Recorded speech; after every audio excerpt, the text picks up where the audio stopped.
Good morning class. Question number 15, unsold accounts of holding company. The balance sheet of H&S Limited on 31st March 2012. Closing date क्या है? 31 March 2012. Balance sheet, share capital, यहाँ पर हमारे पास units given है, तो ये 1000 units, यानी आपको ये हर एक अमाउंट में 3 ज़ीरो अपनी तरफ से, यानी कि ये जो है इसमें 3 ज़ीरो अपने ऐड करनी है, हर एक अमाउंट में आप इसको ऐड करोगे। जनरल रिजर्व 4000, नील, सरप्लस यानी कि प्रॉफिट है यहाँ पर 4000 और इसका 18 लाख। उसके बाद ट्रेड पेबल्स 20 लाख और ये फिर 22 लाख।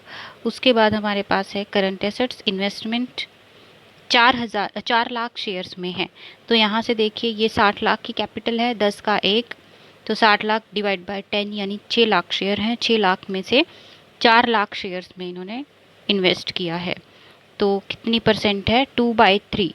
इसको आप परसेंटेज में कन्वर्ट करोगे तो ये पॉइंट्स में आएगा, तो इसलिए हम इसको 2/3 से कर रहे हैं।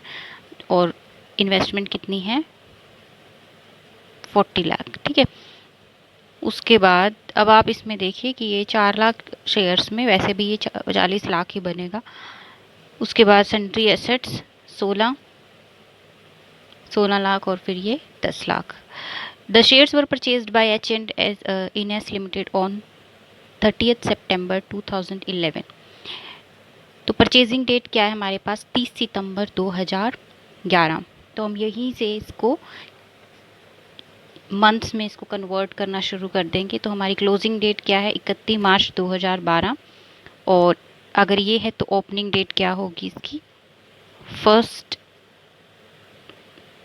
अप्रैल 2011 ये होगी इसकी, क्योंकि ये फाइनेंशियल ईयर में दिस इज़ 1 अप्रैल 2011 से शुरू हुआ है और ये हमारी क्लोजिंग डेट है 31 मार्च 2012।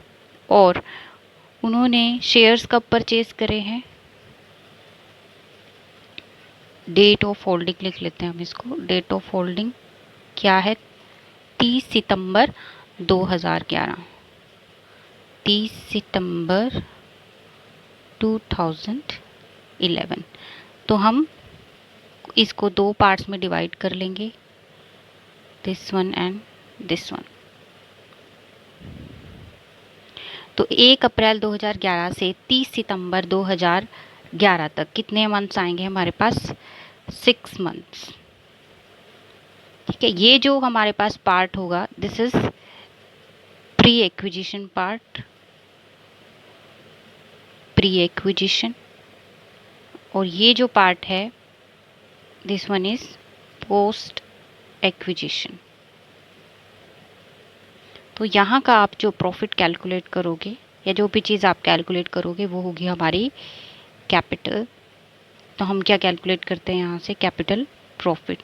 और इस हिस्से की जो चीज़ आएगी वो होगी हमारे पास रिवेन्यू। और हमें क्या कैलकुलेट करना होता है? Revenue profit. तो 6 मंथ हो गए 1 अप्रैल से 30 सितंबर तक। फिर हम 30 सितंबर से 31 मार्च तक के महीने निकाल लेंगे, वो भी हमारे पास 6 मंथ से आएंगे।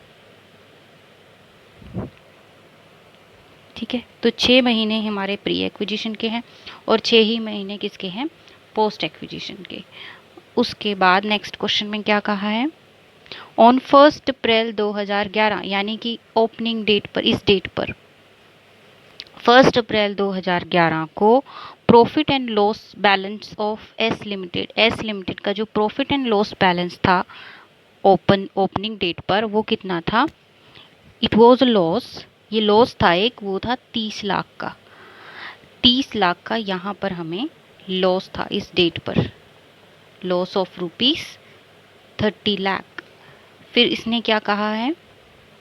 विच was written off from out of profits earn during the year, जिनको राइट ऑफ किया गया। ठीक है, राइट ऑफ का मीनिंग मैंने आपको बताया था क्लास में, यानी हिंदी में इसको अपलिखित बोलते हैं।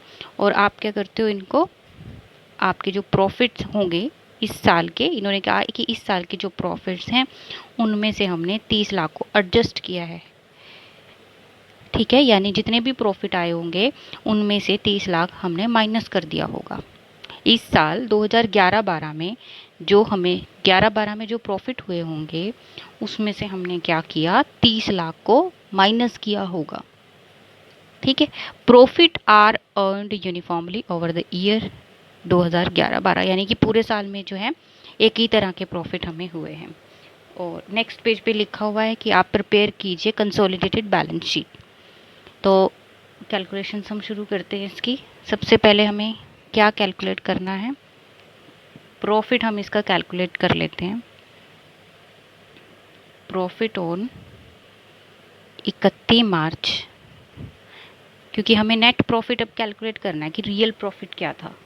तो 31 मार्च 2012 को एस लिमिटेड का जो प्रॉफिट हमें गिवन है क्वेश्चन में वो है 18 लाख। ठीक है, ये है ₹18 लाख। तो अगर ये 18 लाख है, इसका मतलब जो भी प्रॉफिट हुआ होगा, सपोज हमें प्रॉफिट हुआ होगा एक्स में से हमने 30 लाख माइनस किए होंगे। ठीक है, तभी हमारे पास क्या आया, 18 लाख। ठीक है, तो हम क्या करेंगे, अब ये 30 लाख अगर हम इसमें वापस से ऐड कर दें तो x की वैल्यू आ जाएगी 18 लाख प्लस 30 लाख, यानी वो प्रॉफिट आ जाएगा जो हमें 31 मार्च 2012 यानी पूरे साल में जो हमें प्रॉफिट हुआ था वो प्रॉफिट हमारे पास आ जाएगा। तो इसलिए हम प्रॉफिट कैलकुलेट करने के लिए प्रॉफिट ऑन 31 मार्च 2012 पे जो रियल प्रॉफिट हमें हुआ है एस लिमिटेड को, तो गिवन कितना है 18 लाख, और हम इसमें क्या कर देंगे, add loss which was deducted, loss return of, जो रिटर्न ऑफ किया था हमने लॉस वो इसमें हम वापस से ऐड कर देंगे। तो हमारा जो रियल प्रॉफिट आ गया इस साल का वो आ गया 48 लाख। ठीक है, profit for 2011-12 of S limited. S limited का प्रॉफिट कितना आ गया, 48 लाख। अब हमारे पास ये होगी हमारी फर्स्ट कैलकुलेशन। सेकंड कैलकुलेशन हम करेंगे किसकी, pre acquisition profit. Pre acquisition profit. तो इस प्रॉफिट में से हम प्री का और पोस्ट का दोनों का हिस्सा यहीं पर कैलकुलेट कर लेते हैं कि प्री एक्विजिशन में 48 लाख का कितना हिस्सा होगा और दूसरा पोस्ट एक्विजिशन में। ठीक है, क्योंकि ये प्रॉफिट हम फिर कहाँ ट्रांसफ़र कर देंगे, अपने कैपिटल प्रॉफिट में, जब हम कैपिटल प्रॉफिट कैलकुलेट करेंगे, और ये प्रॉफिट हम कहाँ ट्रांसफ़र कर देंगे, रिवेन्यू प्रॉफिट में। ठीक है, तो प्री एक्विजिशन का पार्ट कितना बनेगा, देखो यहाँ पे हमने मंथ्स कैलकुलेट किए थे, ये प्री के लिए 6 महीने और पोस्ट के लिए भी 6 महीने हमारे पास आए थे। तो हम क्या करेंगे, 48 लाख का 6/12 और यहाँ पर भी 48 लाख का 6/12। तो दोनों ही प्री और पोस्ट हमारे पास, प्री एक्विजिशन 24 लाख और पोस्ट एक्विजिशन भी कितना, 24 लाख रुपए।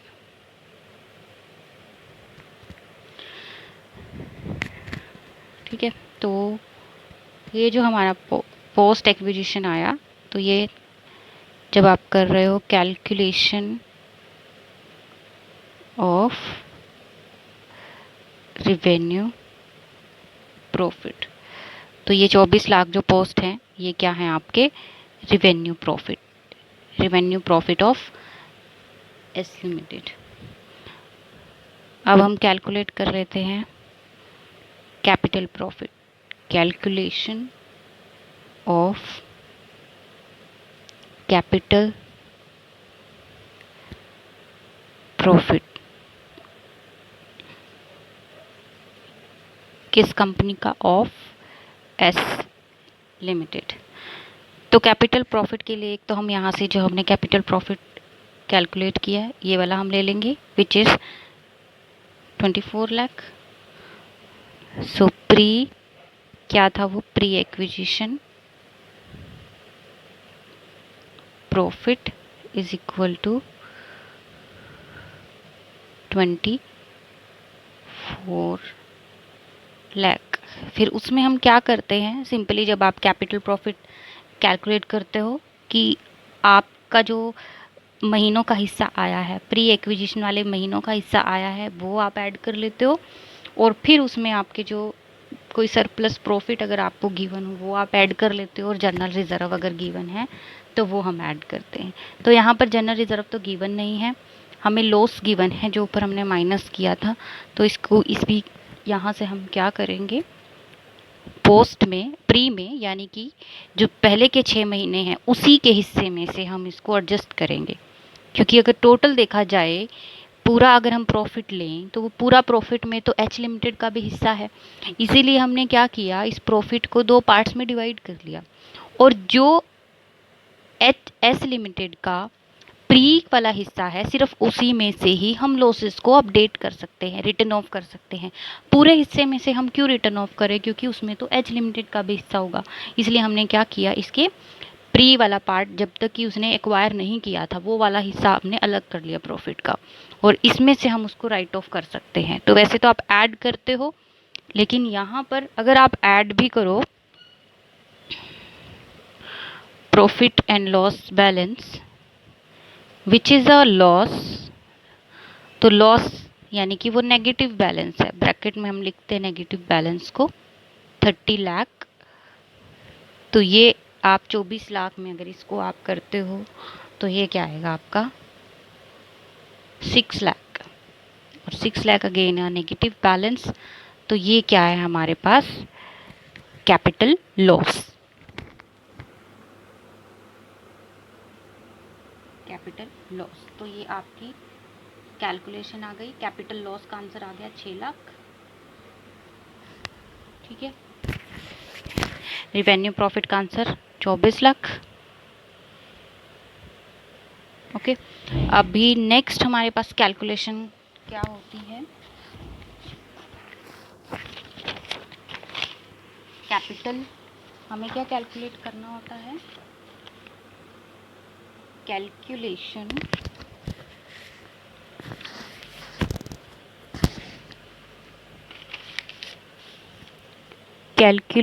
ऑफ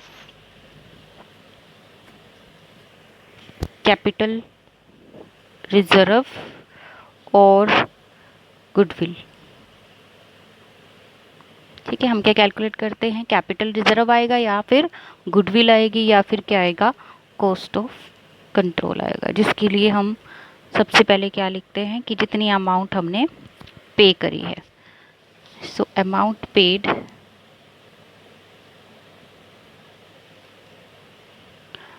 पेड कितनी है,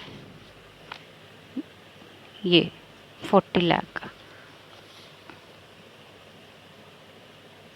amount paid for 4 lakh share is 40 lakh. और अब हम इसको कैलकुलेट करेंगे, यहाँ पर हम ऐड लेस करते हैं।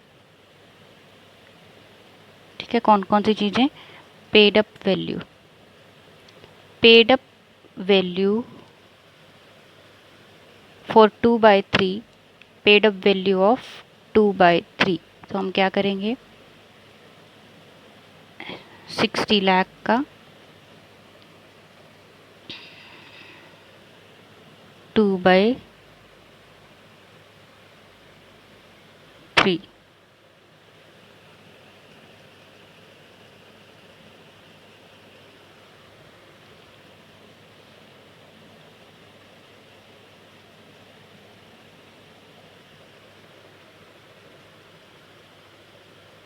ठीक है, उसमें हम क्या करते हैं, ऐड। ठीक है, ये चीज़ ऐड करनी होती है, दूसरी चीज़ हम ऐड करते हैं 2/3 ऑफ कैपिटल प्रॉफिट, क्योंकि वही सारा प्रोसीजर मैं बार बार बताती हूँ आपको, वही सारा प्रोसीजर आपको यहाँ पे भी फॉलो करना पड़ता है कि प्रॉफिट ऐड करो, जनरल रिजर्व ऐड करो या माइनस करो, तो हम डायरेक्टली क्या उठा लेते हैं, कैपिटल प्रॉफिट। तो कैपिटल प्रॉफिट का 2/3 इट इज, कैपिटल प्रॉफिट कितना आया था हमारा, कैपिटल लॉस आया था हमारे पास 6 लाख का इंटू 2/3, तो ये कितना आ गया, 4 लाख।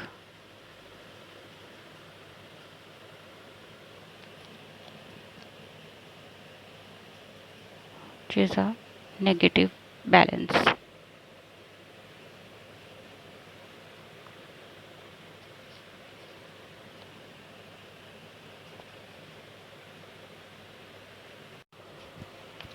तो 6 लाख कैपिटल लॉस का हमने 2/3 किया, तो ये आ गया 4 लाख। ये नेगेटिव बैलेंस है।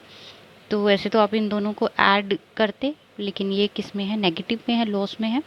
तो 40 लाख में से आप 4 लाख को माइनस करोगे तो इन दोनों का बैलेंस क्या आ जाएगा, यहाँ पर 36 लाख। अब ये जो अमाउंट पेड है इसमें से आपने क्या माइनस करना है, ये 36 लाख। तो हमारे पास क्या आ जाएगी यहाँ पर, गुडविल कि जैस लिमिटेड है वो 36 लाख की बन रही है, लेकिन उसके लिए आपने 40 लाख रुपए पे किए हैं।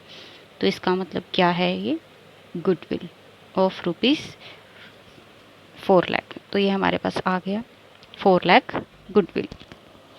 अब गुडविल के बाद हम कैलकुलेशन करते हैं, calculation of minority interest. Goodwill के बाद हम कैलकुलेट करेंगे माइनॉरिटी इंटरेस्ट, और माइनॉरिटी इंटरेस्ट के लिए मैं वही शॉर्टकट फॉर्मूला यूज़ करूँगी।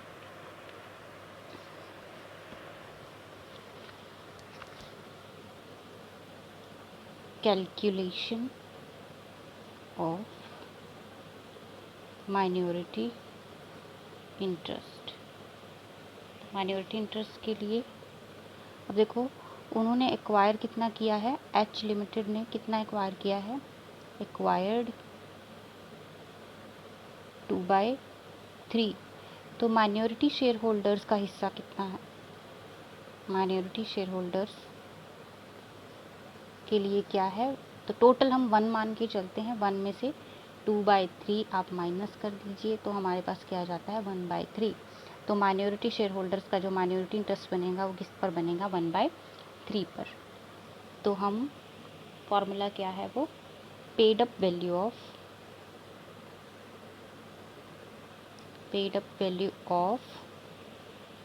1/3 शेयर कैपिटल, ठीक है। तो कितनी है वो, 60 लाख का 1/3 कैलकुलेट कर लेंगे, विच वुड बी 20 लाख। फिर इसमें हम कर देते हैं ऐड 1/3 ऑफ कैपिटल प्रॉफिट करते हैं वैसे, लेकिन यहाँ पर क्या है, कैपिटल लॉस। तो 1/3 of capital loss which is 6 lakh. Capital loss जो हमने कैलकुलेट किया था 6 लाख का 1/3, इट्स अ नेगेटिव वैल्यू। तो ये क्या आ जाएगा हमारे पास, 2 लाख डेबिट बैलेंस। उसके बाद हम इसमें ऐड करते हैं 1/3 ऑफ रिवेन्यू प्रॉफिट। तो रिवेन्यू प्रॉफिट हमने कैलकुलेट किए थे ऑफ 24 लाख का 1/3, ये आ जाएगा हमारे पास, इसको कट कर देंगे 8 लाख, ठीक है। अब इसको सॉल्व करेंगे हम। तो यहाँ से आप 20 लाख में से आपने क्या करना है, 20 लाख प्लस 2 लाख प्लस 8 लाख, लेकिन 2 लाख कैसी वैल्यू है, नेगेटिव वैल्यू है। तो 20 लाख माइनस 2 लाख प्लस 8 लाख, तो ये आ जाएगा हमारे पास 26 लाख, 26 लाख माइनॉरिटी इंटरेस्ट, ठीक है। अब आपके ये सारे आंसर्स आ चुके हैं, गुडविल भी आ गई, माइनॉरिटी इंटरेस्ट आ गया, कैपिटल लॉस आ गया और रेवेन्यू प्रॉफिट आ गया। अब इन सब की हेल्प से आपने कंसोलिडेटेड बैलेंस शीट को प्रिपेयर कर लेना है with notes to accounts. Thank you.